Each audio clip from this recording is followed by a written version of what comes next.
Nós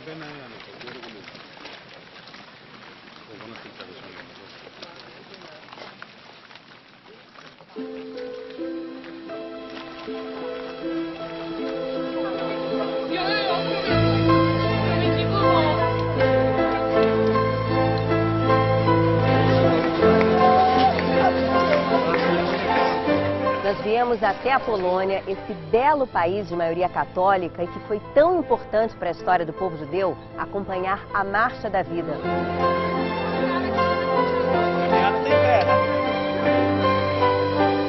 Todos os anos, milhares de pessoas de vários países vêm até aqui conhecer a terra de seus antepassados e ver de perto os horrores do Holocausto. Os participantes da marcha, na maioria jovens, vêm também celebrar a volta por cima, celebrar a vida.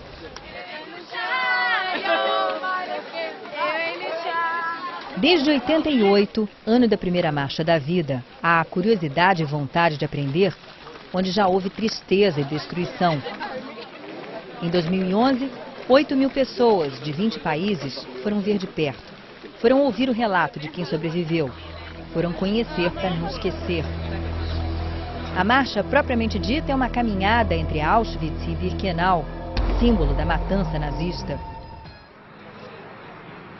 Mas a marcha é mais que isso. Uma aula de história viva e em comunhão com gente do mundo inteiro. Uma espécie de excursão que vai muito além do turismo pela Polônia, seguindo depois para Israel. Nós acompanhamos a maior parte do tempo os alunos de uma escola do Rio de Janeiro. Uma coisa descobrimos de cara: ninguém sai daqui indiferente. Eu acho que voltamos completamente diferentes, muito mais maduros, porque a gente tem uma outra percepção do mundo, uma outra percepção da vida. Como sempre nos dizem, a gente reclama demais de várias coisas.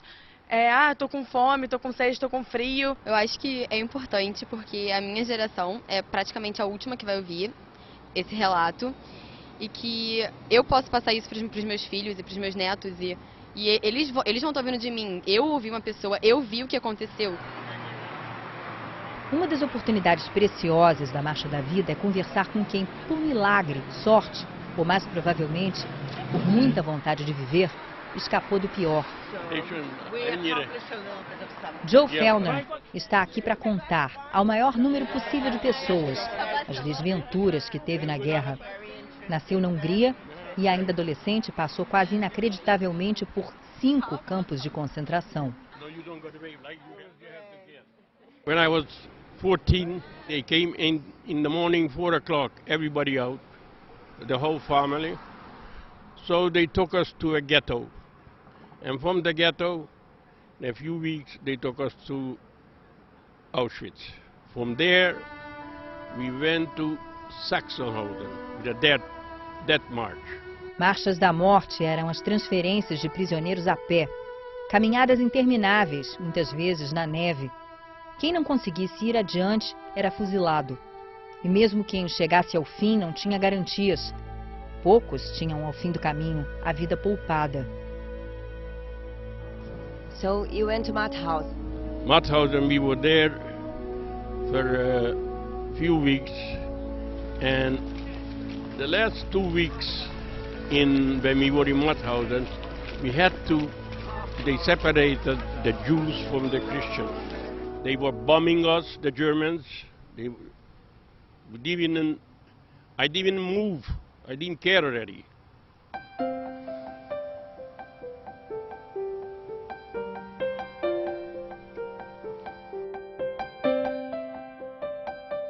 And 2 weeks later, we were liberated. The Americans came in. Can you see something? I said, only dark. Everything is dark. He said, you see my face? I said, yes, but it's all black. He says, I'm a black person. I never saw a black person before. And now we are here. I came back here quite a few times, but the first time in the March of the Living. But I'm happy that people from Brazil and from all over, they so much interested what happened. Always tough to talk about this. It hurts. O O que era a Europa antes da Segunda Guerra Mundial? O que era a comunidade de milhões de judeus europeus com uma cultura própria, construída ao longo dos séculos desde a Idade Média e aniquilada em poucos anos a partir de 39? Faz parte da Marcha da Vida descobrir.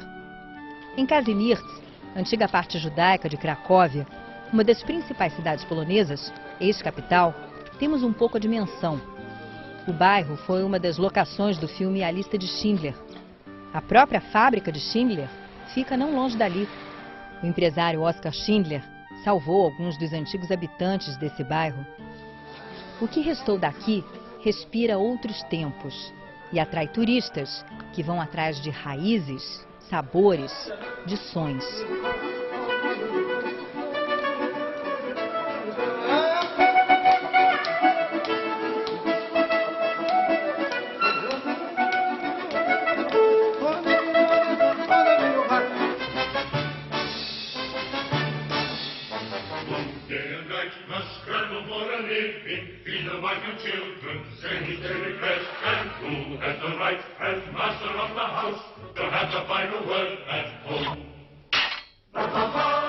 Quando viviam na área rural, as comunidades judaicas tinham particularidades. Normalmente menos assimilados que os grupos urbanos, se comunicavam numa espécie de alemão arcaico, escrito numa forma semelhante ao hebraico e com influências das línguas locais como o polonês e russo. Se havia cristãos na cidadezinha, a Praça do Mercado era o local em que todos se encontravam. E existia o açougueiro, o alfaiate, a casamenteira.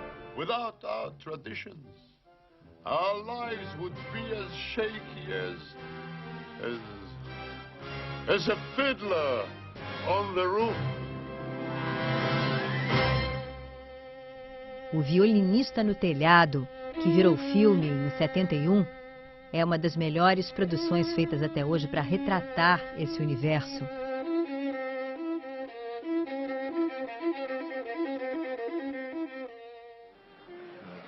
O Violinista no Telhado em pessoa participou da marcha esse ano.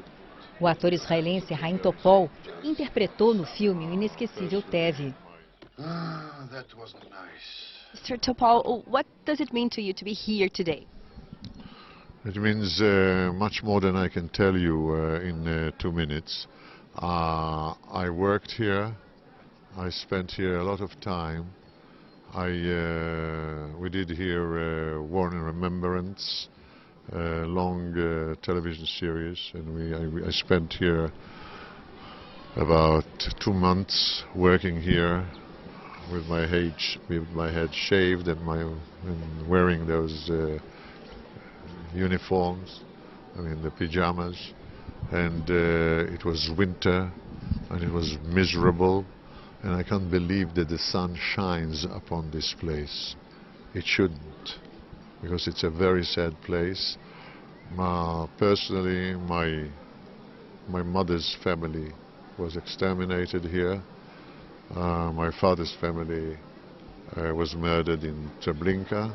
I took my 2 grandchildren to see the places, to understand what happened here.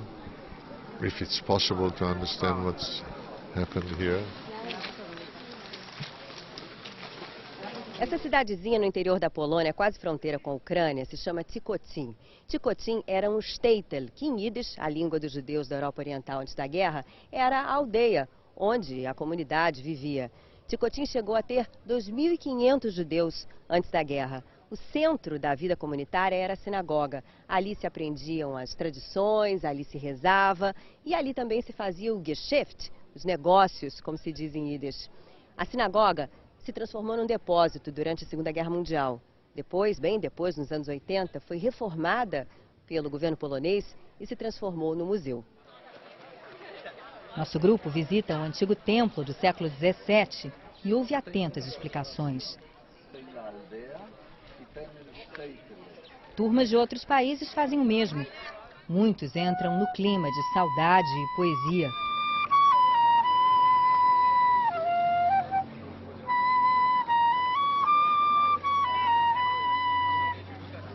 Ticotin, no começo da guerra, ficou sob domínio da União Soviética por conta da divisão da Polônia imposta pelo Pacto Ribbentrop-Molotov, firmado entre alemães e russos. Mas a amizade entre Hitler e Stalin, como se sabe, desandou rápido. E na ofensiva nazista em direção ao leste, a Operação Barbarossa, os Städtels, inicialmente a salvo, acabaram tendo suas populações dizimadas. Foi o que aconteceu aqui. Os moradores, praticamente todos eles, foram trazidos para essa floresta, Lupuhova, fuzilados, deixados em valas comuns. É difícil imaginar tanta carnificina num lugar tão silencioso, tão plácido. Mais de 1,5 milhão de pessoas no leste europeu perderam a vida dessa forma. Em Lupuhova, 3 túmulos coletivos são reverenciados quando se vem até aqui, em memória daqueles que morreram sem lápide, sem funeral. Enquanto isso, nas cidades, no outono de 1940, começaram a surgir os guetos. De um dia para o outro, milhares de famílias deixaram suas casas confortáveis, apenas com algumas roupas, uns poucos móveis, o essencial, para disputar um pedaço de teto e passar a enfrentar o desafio de sobreviver a cada novo dia. Esse é um dos 2 únicos prédios que sobraram originais do gueto de Varsóvia. É tão mal conservado que uma estrutura de ferro foi montada aqui para as paredes não desabarem.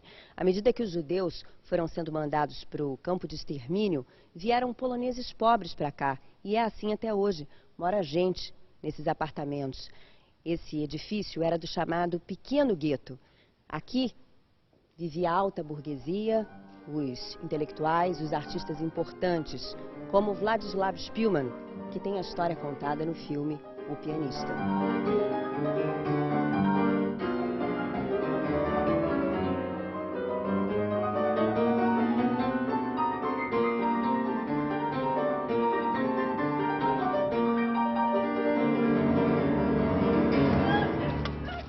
Apenas os que tinham sorte conseguiam trabalho. A maioria tinha pouco ou nenhum dinheiro, pouco ou nenhuma comida. Para contrabandear alimentos, um dos locais usados era esse cemitério, próximo ao gueto de Varsóvia, onde as crianças, pela tubulação de esgoto, vinham à noite, quando a polícia alemã tinha medo de se aproximar daqui. Conhecemos o que sobrou do muro que separava os arianos daqueles que tinham que andar com uma estrela no braço. Muitos morriam de fome, ou doenças, ou fuzilamentos a esmo. E a partir de 1942, começaram as deportações. Hora de deixar o pouco que se tem e, sem entender para onde se vai, carregar uma mala e aguardar na praça o destino chegar. O lugar que foi tão sinistro em outros tempos, hoje é uma lembrança, como aqui em Cracóvia, onde as cadeiras simbolizam talvez a espera, talvez o vazio de quem se foi. Imagina aqui nessa praça, na cidade de Lodz, centenas de pessoas, homens, mulheres, crianças, com muita sede se fosse verão, com muito frio se fosse inverno, esperando horas e horas e horas por aquele trem. O trem é de verdade, os vagões realmente levaram pessoas. Eles são relativamente pequenos, 15 metros quadrados aproximadamente, cada um levava até 400 pessoas, sempre para viagens sem volta.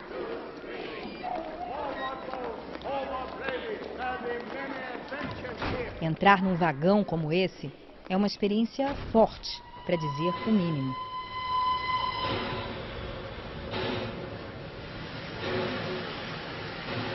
O que você sente de estar aí dentro? É muito difícil, porque aqui dentro estão 91 e já está muito apertado. E agora ela comentando, eram 400 pessoas aqui dentro, mais ou menos. E 400 pessoas muito tristes, com muita fome, com muito frio. Todas esperando praticamente pela morte. O que você sente aqui dentro? Sei, é muito difícil explicar. É muito desumano, é muito... Não tem como colocar em palavras. Não dá pra entender por que e como conseguiram fazer isso. Quanto mais você pensa, menos você consegue entender. Não dá.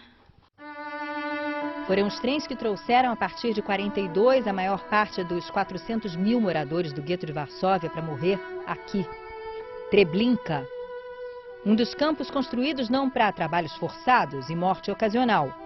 Um campo feito para acabar com a população que o Reich alemão não queria, na chamada solução final da questão judaica.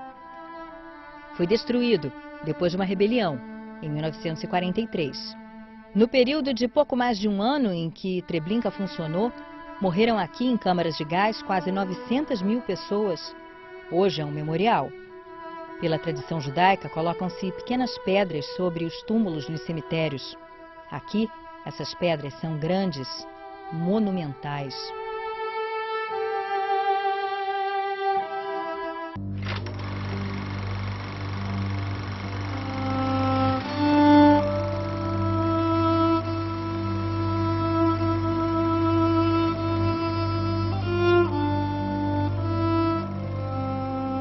Quando o exército soviético avançou pela Polônia, os alemães foram embora o mais rápido que puderam e deixaram esse campo de Majdanek, perto de Lublin, praticamente intacto. Por isso, é o campo de concentração mais inteiro que sobrou do Holocausto. Aqui a gente vê como os prisioneiros trabalhavam, se alimentavam e dormiam. Essas eram as camas que a gente vê, olha só. Os trilices que a gente viu tantas vezes no cinema, aqui a gente vê de verdade. Em Majdanek, a gente sente como os prisioneiros viveram e como eles morreram também.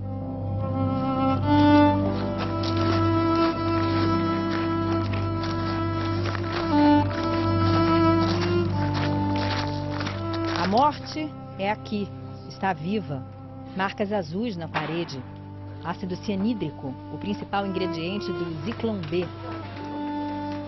Foi para esse fortíssimo veneno, usado para matar insetos e liberado em poucos segundos em contato com o ar, que os arquitetos da solução final apelaram quando acharam que o monóxido de carbono em câmaras de gás não era eficiente o bastante para dar cabo dos prisioneiros.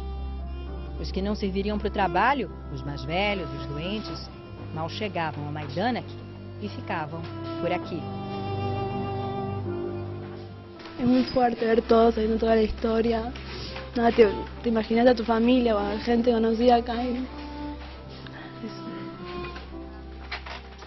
me senti sufocada, sabe? Eu me senti totalmente sufocada, eu não consegui respirar, sabe?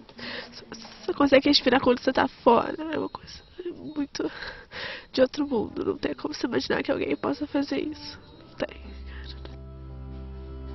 O forno, onde os corpos eram cremados, fica ao lado de um monumento. Depois da guerra, os soldados soviéticos encontraram essas cinzas misturadas à areia. É o local escolhido para fazer mais uma homenagem. Tristeza. Simplesmente tristeza, sofrimento e raiva. Com certeza, muita raiva.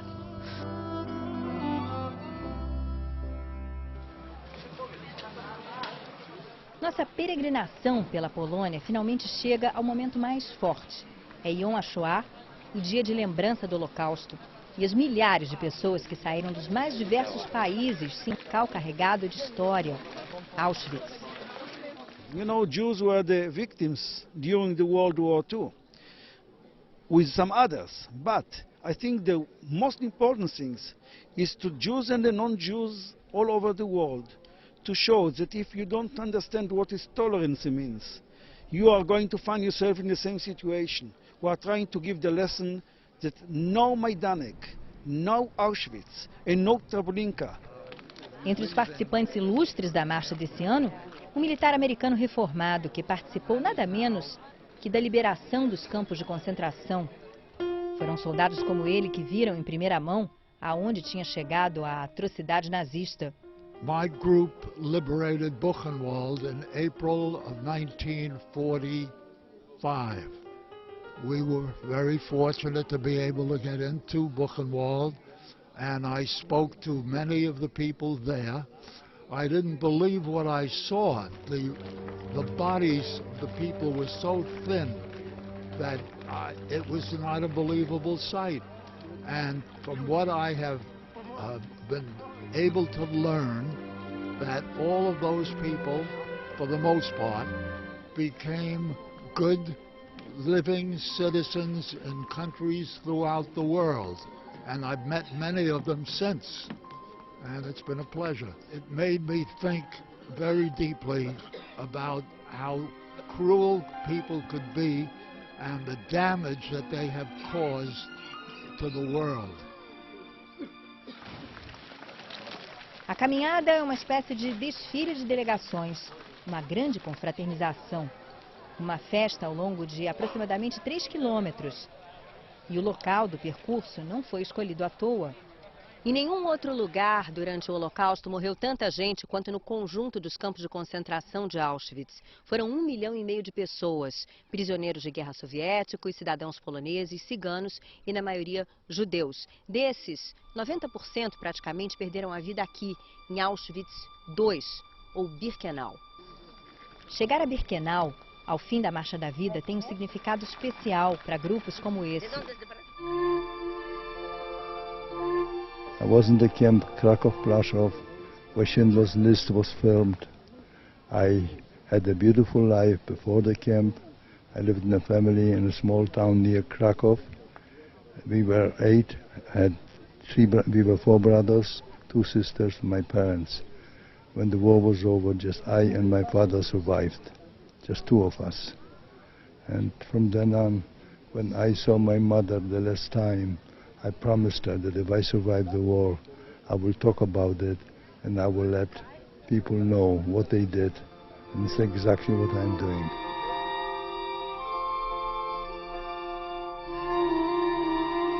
Tengo la impresión que vivíamos en un estado de excepcional. Vivíamos de la noche a la mañana. Queríamos sobrevivir.